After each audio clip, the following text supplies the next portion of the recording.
Ijazah Diploma Pendidikan Lepasan Ijazah dari Universiti Pendidikan Sultan Idris, YIP Kumpulan A. Tajuk yang diberikan kepada kumpulan kami ialah isu-isu dalam falsafah dan dasar perundangan pendidikan.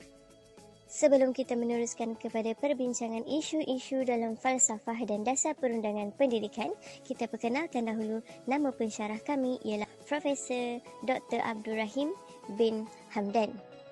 Nama ahli kumpulan kami ialah Khairah Husna binti Khairuddin, Wan Nur Azira binti Wan Saidi dan Tengku Nur Sabrina binti Tengku Muhammad.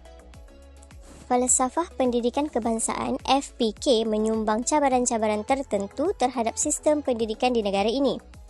Oleh itu, segala cabaran perlu dihadapi bagi mematangkan para guru dalam memartabatkan profesion keguruan.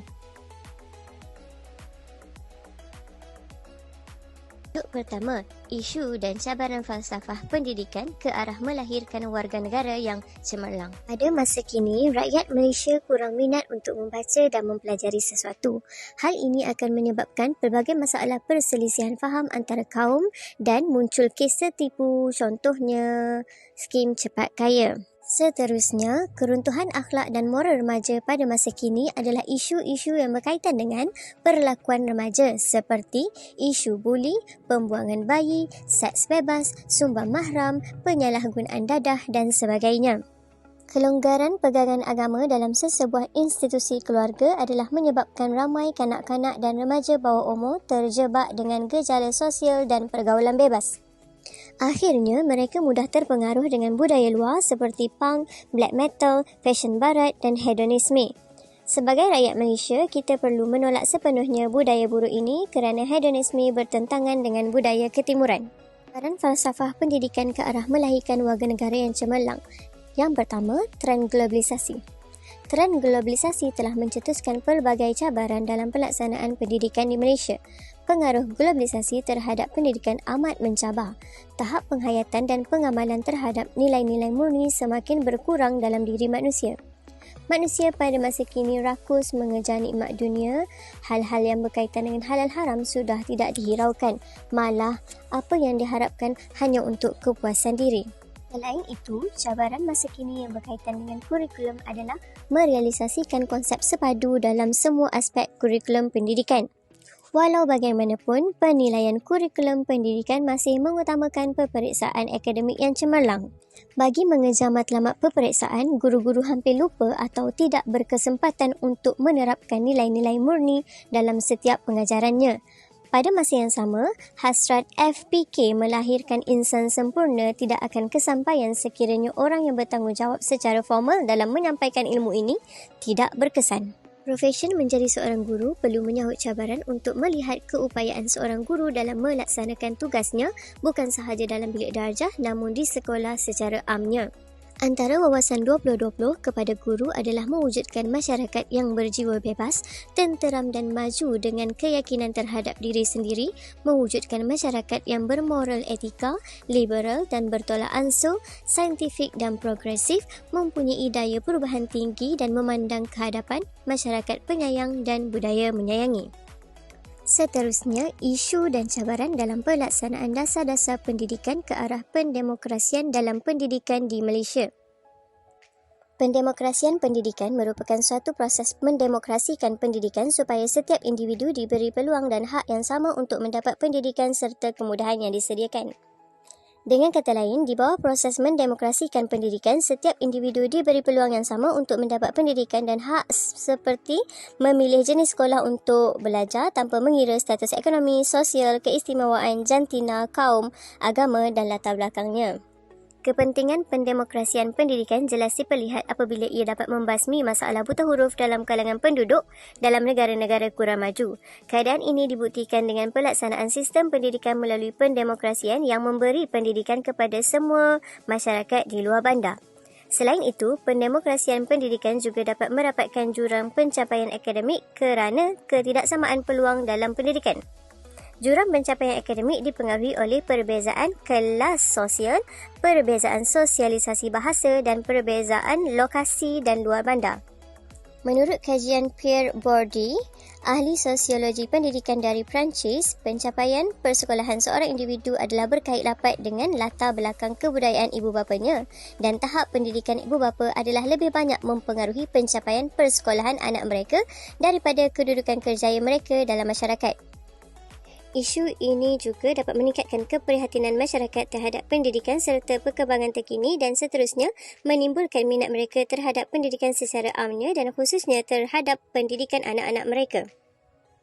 Maka tidak akan wujud lagi alasan tidak menghantar anak-anak ke sekolah disebabkan desakan hidup. Seterusnya, pendemokrasian pendidikan turut memberi kesedaran kepada pelajar tentang kepentingan pendidikan untuk masa depan diri serta kepentingannya dalam menentukan kelangsungan atau kesinambungan kegemilangan negara. Slogan Satu Malaysia mempunyai kesinambungan dengan pendemokrasian pendidikan ini. Satu Malaysia mendahulukan rakyat dalam segala aspek, tidak mengira kaum dan bangsa terutama dalam pendidikan. Sistem pendidikan selama ini tidak pernah mengabaikan mana-mana golongan masyarakat sama ada golongan buta, cacat pendengaran dan bisu serta kanak-kanak Down syndrome juga dapat pendidikan di dalam negara.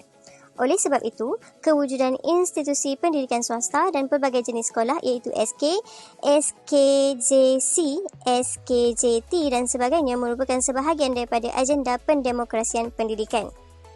Tidak cukup dengan itu, langkah sokongan untuk memantapkan lagi pelaksanaan agenda pendemokrasian pendidikan dalam aspek ini iaitu bantuan buku-buku teks melalui skim pinjaman buku teks SPB, rancangan makanan tambahan RMT dan pemberian beasiswa oleh Kementerian Pendidikan dan lain-lain agensi bagi mereka yang layak bertujuan agar kemiskinan tidak dijadikan alasan seseorang itu tidak mendapat pendidikan yang sewajarnya.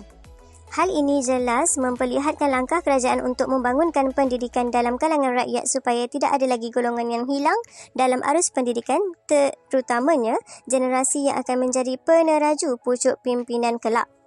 Oleh sebab itu, pendekatan pelaksanaan dan amalan pendemokrasian pendidikan haruslah dinilai dengan membuat perbandingan dengan negara-negara yang lebih maju agar hasrat kerajaan untuk membentuk sistem pendidikan bertaraf dunia akan terlaksana.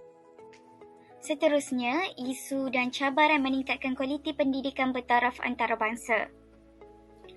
Kementerian Pendidikan Malaysia telah menyertai penilaian antarabangsa iaitu Program for International Student Assessment PISA dan Trend in Mathematics and Science Study Teams untuk mengukur taraf kualiti pendidikan negara. Namun demikian, sejauh mana kedudukan Malaysia dalam penyertaan penilaian antarabangsa tersebut? Soalan tersebut timbul setelah melihat keputusan negara Malaysia berada pada kedudukan sepertiga terbawah di antara 74 buah negara. Kementerian Pendidikan Malaysia juga telah melakukan pelbagai perubahan dalam sistem pendidikan agar bersifat fleksibel demi merealisasikan hasrat kedudukan sepertiga teratas peringkat antarabangsa. Antara cabaran yang dihadapi oleh sistem pendidikan Malaysia dalam usaha mencapai hasrat kedudukan sepertiga teratas ialah kelemahan peranan pihak guru. Sistem pendidikan Malaysia amat sinonim dengan peranan seorang guru bagi menggerakkan kontingensi plan pembangunan pendidikan. Di samping itu, menjadi cabaran sistem pendidikan Malaysia apabila terdapat guru bukan option, iaitu bukan kemahiran bidang sebenar mengajar mata pelajaran seperti matematik dan sains, menyebabkan pendekatan pedagogi sukar diaplikasikan. Kajian juga ada membuktikan bahawa guru-guru yang berpengalaman dalam bidang matematik lebih berpengetahuan tinggi isi kandungan pedagogi berbanding yang sebaliknya. Tambahan pula, guru yang sukar mengawal bilangan pelajar terlalu ramai di dalam sebuah kelas menyebabkan sesi pengajaran dan pembelajaran tidak memberi kesan efektif. Perkara tersebut akan menjejaskan konsentrasi pelajar di dalam kelas, malahan mempengaruhi prestasi pentaksiran antarabangsa iaitu PISA dan TIMSS. Cabaran kedua ialah ciri-ciri pelajar. Menurut salah satu laporan OECD, prestasi lemah dalam penilaian tersebut disebabkan oleh faktor demografik pelajar iaitu gender. Rata OECD juga mencatatkan murid lelaki kebanyakan memperolehi tahap pencapaian rendah dalam bacaan dan sains berbanding perempuan. Dari aspek sikap pelajar dapat dilihat dalam kajian Muhammad Yusuf Endod yang membandingkan beza minat antara jantina terhadap mata pelajaran matematik dari aspek pengajaran guru. Kajian ahli akademik tersebut menyatakan bahawa pelajar lelaki gemar mata pelajaran matematik apabila guru menyelitkan kencindan berbanding perempuan cenderung untuk cemerlang apabila guru bersikap mesra. Kementerian juga menyedari bahawa perbezaan status sosial ekonomi menimbulkan cabaran yang besar bagi mencapai kesemerataan dalam keberhasilan pendidikan. Pelajar yang berprestasi lemah berlatar belakangkan pendapatan keluarga yang rendah menyebabkan ibu bapa sukar menyediakan kewangan untuk tujuan pendidikan. Kesan daripada jurang status sosial ekonomi akan merancatkan intizam ke arah kualiti pendidikan bertaraf antarabangsa. Menjadi cabaran terhadap sistem pendidikan Malaysia untuk meningkatkan prasarana sekolah dengan mengoptimalkan perbelanjaan pendidikan demi merealisasikan hasrat kedudukan sepertiga teratas dalam penilaian antarabangsa. Mengoptimalkan pembelanjaan hendaklah dengan memberi keutamaan kawasan pendalaman untuk meningkatkan prasarana sosial. Kemudahan infrastruktur yang rendah menyebabkan kelemahan prestasi pelajar dalam penilaian antarabangsa PISA dan TIMSS. Sistem pendidikan Malaysia yang dikatakan berpusatkan peperiksaan menyebabkan pelajar kurang mengaplikasikan kemahiran berfikir aras tinggi. Malahan, sistem peperiksaan yang bersifat ramalan topik dan subtopik menyebabkan pelajar cenderung untuk mempraktik teknik penghafalan jawapan semata-mata. Kajian PISA dan TIMSS pada tahun 2012 terhadap sistem pendidikan di Malaysia berpunca daripada kelemahan mengaplikasikan pengetahuan sedia ada menyelesaikan masalah rutin kehidupan. Bertitik tolak daripada itu telah menjadi halangan untuk sistem pendidikan Malaysia merealisasikan hasrat menduduki sepertiga teratas dalam penilaian antarabangsa. Dan cabaran yang terakhir, mentaliti tertutup kalangan masyarakat. Sistem pendidikan Malaysia berhadapan cabaran untuk mengubah mentaliti masyarakat berkaitan kepentingan kecemerlangan akademik semata-mata. Mengubah mentaliti masyarakat adalah penting kerana memberi impak terhadap pencapaian pelajar. Pemikiran tertutup ibu bapa yang menganggap bahawa kecemerlangan bergantung pada bilangan A dalam peperiksaan mempengaruhi cara didikan terhadap anak-anak mereka. Corak didikan berdasarkan kepelungan bilangan A dalam peperiksaan pula merancakkan prestasi Malaysia dalam penilaian antarabangsa. Seterusnya, langkah-langkah yang positif bagi menangani cabaran-cabaran ke arah menjadikan pendidikan maju dan lebih gemilang. Kita perlu memantapkan pentadbiran dan pengurusan sekolah. Seperti diketahui, kita perlulah mengamalkan budaya kerja yang cemerlang seperti amanah, bertanggungjawab dan sebagainya. Selain itu, kita juga perlu mempunyai perancangan yang berfokus serta perhubungan yang dinamik. Langkah yang kedua iaitu menyediakan infrastruktur yang lengkap. Apabila infrastruktur disediakan dengan lebih lengkap, ia akan membantu proses pembelajaran dan pengajaran menjadi lebih berkesan kerana pelajar berada di dalam keadaan kondusif dan ceria. Seterusnya, ia akan meningkatkan lagi mutu taraf pendidikan di sekolah, terutama sekolah-sekolah di Malaysia. Infrastruktur yang cantik merangkumi reka bentuk bangunan, susun atur, landscape dan keadaan sekeliling. Langkah-langkah yang ketiga iaitu meningkatkan profesionalisme perguruan. Pertama sekali, guru perlulah mahir dan menguasai mata pelajaran yang hendak diajar kepada pelajar-pelajar. Selain itu, guru perlu menjadi role model kepada pelajar dan perlu bijak dalam menginovasikan cara pembelajaran sesuai dengan peredaran semasa. Selain itu, guru perlu memanfaatkan ICT dan kreatif dalam pembelajaran secara langsung. Langkah yang keempat iaitu penambahbaikan kurikulum di sekolah. Pertama sekali, kita perlu memantapkan kurikulum yang sedia ada supaya ianya lebih tersusun dan lebih teratur. Selain itu, kita memperkenalkan mata pelajaran baru yang progresif seperti aero angkasa. Secara langsung, ianya dapat menaikkan lagi nama Malaysia kerana telah memperkenalkan mata pelajaran yang bertaraf dunia. Langkah yang kelima iaitu melaksanakan kegiatan kokurikulum yang berkesan. Pertama sekali, melengkapkan pelajar dengan pengetahuan yang tidak diperolehi di bilik darjah. Yang kedua, mengasah dan menyelahkan bakat mereka melalui aktiviti sukan dan sebagainya. Yang seterusnya, dapat memupuk nilai-nilai murni dan daya kepimpinan antara mereka. Selain itu, mengurangkan masalah disiplin pelajar juga adalah salah satu langkah-langkah yang positif bagi menangani cabaran-cabaran ke arah menjadikan pendidikan maju dan lebih gemilang. Ramai pihak perlu memainkan peranan penting iaitu terdiri daripada ibu bapa, sekolah, masyarakat serta kerajaan. Pihak yang bertanggungjawab ini haruslah bertindak dengan segera supaya masalah disiplin dapat dihindarkan. Langkah yang seterusnya iaitu meningkatkan peranan masyarakat.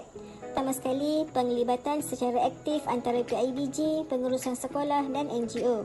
Ianya juga dapat mendedahkan pelajar terhadap kurikulum yang dipelajari dan juga kerjaya yang mereka akan alami pada suatu hari nanti. Akhir sekali, ianya dapat menerapkan penggunaan teknologi maklumat dalam kehidupan seharian seiring dengan perkembangan global.